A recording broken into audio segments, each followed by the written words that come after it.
Hi everyone, welcome back to another lightsaber video. For today's video, we're going to be looking at some of Darth Vader's lightsabers in the original trilogy, and discussing some of the more obscure hilts that are not present in my collection, but were used by the character throughout the three movies. There's quite a lot of fascinating information that I've not really known myself until fairly recently through discussion with friends of mine, and looking up on old threads on the RPF and things like that. So I've learned quite a bit about Darth Vader's lightsabers. So without further ado, so we'll start with A New Hope. In A New Hope, from what I've gathered, there were two belt hangers, so two hero hilts. And from this point on, it's worth mentioning that in the original trilogy, at least, every character will have two different types of lightsabers. One is I'll be referring to as a hero or a belt hanger, and that's exactly what this is. It's a prop usually made from found parts in the real world, and it's quite detailed. It has a lot of heft to it, and it's primarily used by the character either for close-up shots when the character's kind of handling it like that, or hung on the belt. The other type of lightsabers, which you don't see very well, are the stunt sabers, or dueling sabers. And those are ones that are not usually made from real-world parts, but are machined by the prop team. And they're machined to resemble these at first glance, so they'll look similar to them, but on close inspection in still images and things like that, you could just kind of discern the differences. And those were used for gags and dueling and kind of different stunts behind the scenes and things like that. So those are the ones that I'm going to be talking about, and I only have one stunt saber, which is this one, and these three are hero belt hangers. So starting in A New Hope, so Vader had two belt hangers for two different scenes. I don't know the reason for that, but there were two sets of two different belt hangers. These are commonly known as the V1 and the V2 by the lightsaber community. V1 is also sometimes referred to as silver sidebars or bent nail, and V2 is usually referred to as black sidebars. So they're both belt hangers, as I said, so they wouldn't have any blades or any kind of mechanisms to ignite or do any dueling with, and these were seen on Vader in different parts of A New Hope. So this one I think was in the beginning of the movie when he boards the Tantive 4, and this was seen in some other shots later on, like when he's interrogating Leia. So yeah, they're very similar. They're both made from vintage MPP camera flashes. So this is a V1. It had a one-step shroud, and it had a large B port, just like the one over here. Obviously, these are not vintages, unfortunately. So it had a large B port, and it had the silver sidebars, which were straight, which were cut straight. And it had the broken lever, or the missing lever, or the missing lever post rather, and the lever was kind of stuck onto this bent nail. Bubble strip came from an X-Acto calculator. I will note that the first thing here is that mine is inaccurate. I've mentioned this in videos before, that I have a PCB underneath it to make it sit up high. This was largely based on what I've heard from Iron Destiny props. It's the way that he's always done his commissions.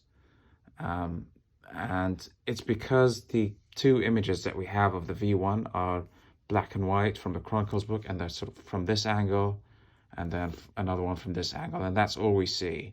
So they're not very good images, so we don't really know for sure if there's anything under the bubble strip or not.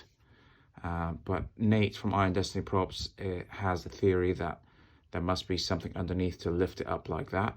I've since heard a counter argument from quite a few trusted sources that there was probably nothing underneath it. It was just the way those images were kind of cropped and angled that gives the illusion that the bubbles are sitting high, and when in fact they are just underneath the clamp rails, just like the Graflex. So we'll be removing this PCB at some point and trying to fix that, make the bubbles go underneath the rails.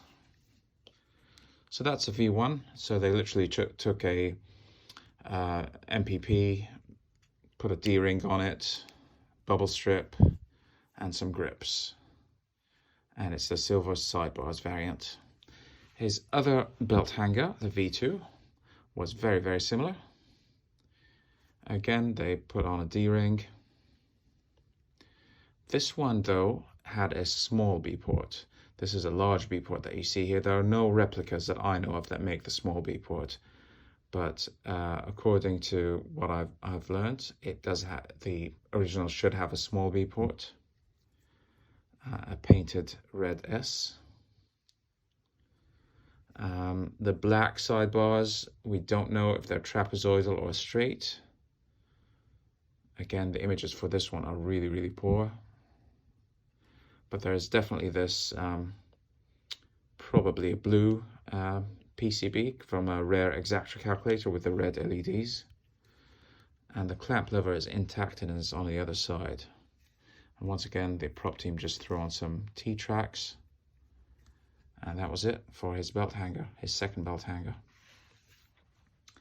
So now this is where it gets interesting. He obviously needed stunt sabers for rehearsals, for behind the scenes, to duel with Obi-Wan.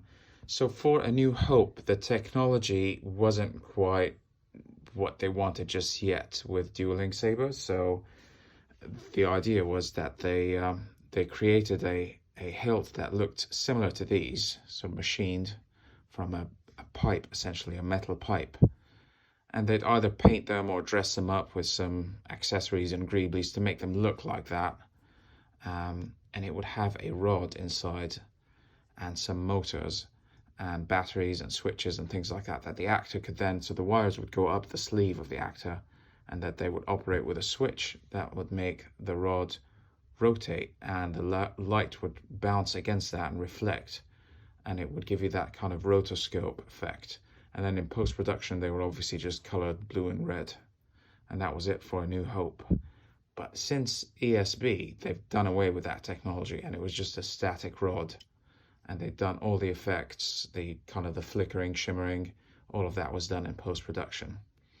So from ESB onwards, there was no need for any motorized hilts. So Darth Vader had a motorized stunt hilt in A New Hope.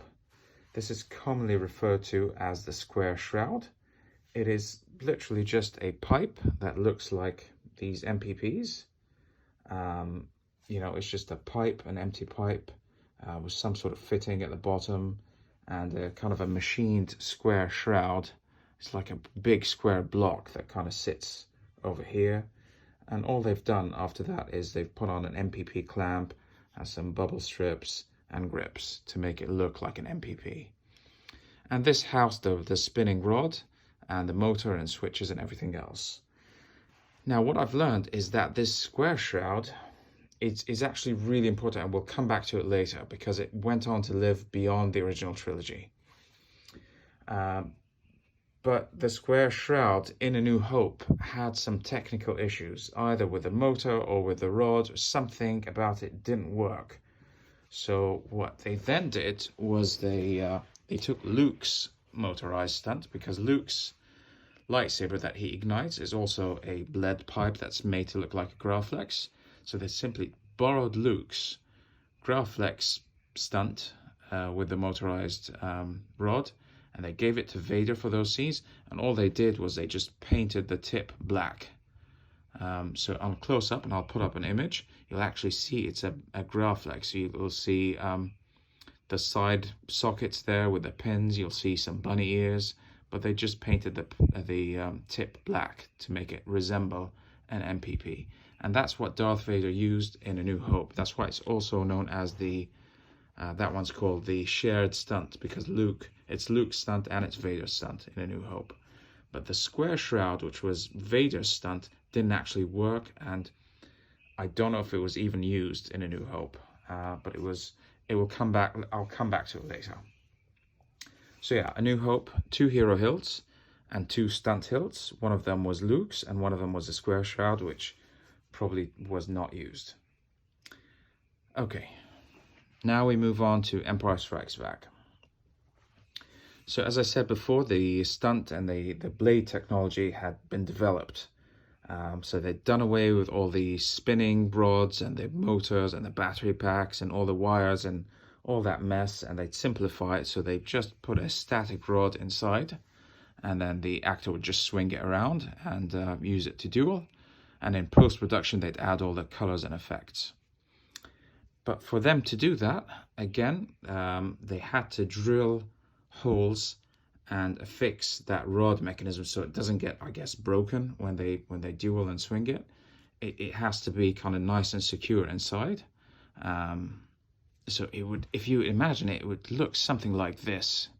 The rods are usually quite thin, and they'd sit in a big block like that, a cylindrical block, and they'd be fixed to the blade, or to the hilt, sorry, with bolts and hex screws. Like, well, not hex screws, they'd be hex bolts. They'd go all the way through to keep it nice and secure. And so that's the technology that was used in Empire Strikes Back and Return of the Jedi. So, Empire Strikes Back. First of all, we have the hero, the belt hanger. This is once again a MPP, a vintage MPP. This time they dressed it up with some wires and they made some changes. They definitely did put a PCB under the bubble strip this time. It had black sidebars, just like the V2. It had taller grips, which there was 6 of them. A D-ring, etc. And this was Vader's belt hanger in Empire Strikes Back. For his stunt, he had 2 stunts that we know of. One of them was an MPP, which Shane and other people think is actually this one that has been repurposed. The V1 has kind of been drilled and they put the blade in that, and it was used as one of Vader's stunts in ESB. But that's not confirmed. But there is definitely one MPP that he used. The other one is the square shroud that I talked about earlier. But what they've done is obviously they've removed, like I said, the motors and everything else, and it was just used as a regular stunt dueling saber. So yeah, for ESB, 1 hero hilt, which is this one, and 2 stunts. One of those is an actual MPP, and one of them is just a machined part, which is the square shroud from episode 4. Okay, so we move on now to Return of the Jedi before I come back to the square shroud. So for Return of the Jedi, the hero hilt, the belt hanger, was once again this one. This had become a little bit more damaged and weathered since then, but not as much as this. But otherwise, there are no other changes. The screws may have been added on the grips during Return of the Jedi, or may have been added on later. We don't know for a fact, because the images from Return of the Jedi with this hung on Vader's belt are very, very poor. But this was definitely the hero hilt in Return of the Jedi. Now, there's a couple more stunts that were used in Return of the Jedi. The first one was the square shroud. Again, the square shroud that was used in A New Hope, or not used, but was created in A New Hope, but used in ESB. So all they did in ESB was that they just kind of cleaned it up a little bit, but it was pretty much the same technology, that static blade, the hex bolts, and that was reused in Return of the Jedi. The second one was a repurposed Graflex, which you see here. This is one of Luke's Graflex stunts. Not the other one that I said that they painted the tip for A New Hope, not the motorized one, but a different one that came from Empire Strikes Back. So this started its life in Empire Strikes Back as one of Luke's stunt Graflexes. And it was actually present. I think Luke used this in the Dagobah scenes and in the Hoth scenes in the Wampa Cave. So they took this and they did the same thing with it. They painted the tip black, as you can see here, and they added on this mystery shroud bit, which I don't know where that comes from. There's a double ball catch, a tire valve, and then I really don't know why or where they got these control box bits and the band. But again, grips, cobalt, you can see that that's a remnant of the Graflex. You can see the remnant of the Graflex here. So you can tell that this used to be a Graflex that was stripped and reused. They tried to make it look like MPPs with the color scheme and things, but it's clearly a Graflex. And here are the hex bolts that are used to affix the blade. And that was Return of the Jedi's second stunt saber for Vader, which was primarily used in the duel scene with Luke at the end. And not through the whole thing, by the way, just for some parts of it. So it was this one and the square shroud, which I don't have here. Now what happened after Return of the Jedi was how many of these survived? Well, we don't know the fate of that one, but some believe that this was used as a stunt hilt in ESB. I have no idea what became of that one. Has it been sold to a private collector? Who knows? The ESB is still very much around, and this is what it looks like today. It's heavily rusted.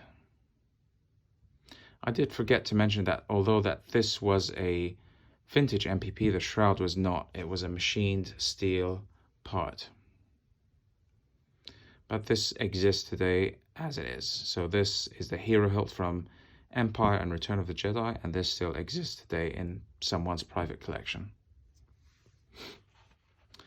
This Return of the Jedi stunt that you see over here, which is often referred to as the DV6, still exists today, and it has been featured in some exhibitions and museum tours. All they did was they just cut off the rod. What happened to the square shroud? Because that's one of the most interesting hilts that I learned about. So, as I said, it started in A New Hope. It malfunctioned. They removed the motor and the batteries and everything else, and it was used as a static dueling stunt in both Empire and Return of the Jedi. But after that, they cleaned it up and they made a resin cast from it. The resin cast itself was actually used during Return of the Jedi as the severed hand. So when Luke chops off his hand, he's holding a resin copy of the square shroud. But the metal one itself is either not used at all or used a little bit behind the scenes or something. But what happened to the actual metal square shroud was after filming, years later, it was cleaned up and it was changed a little bit. They rounded off the square block a little bit. They took out the bubble strip and they put on a Graflex style PCB, and they filled these holes. They just plugged these holes with different greeblies and things like that. And that became known in the community as the Barbican saber.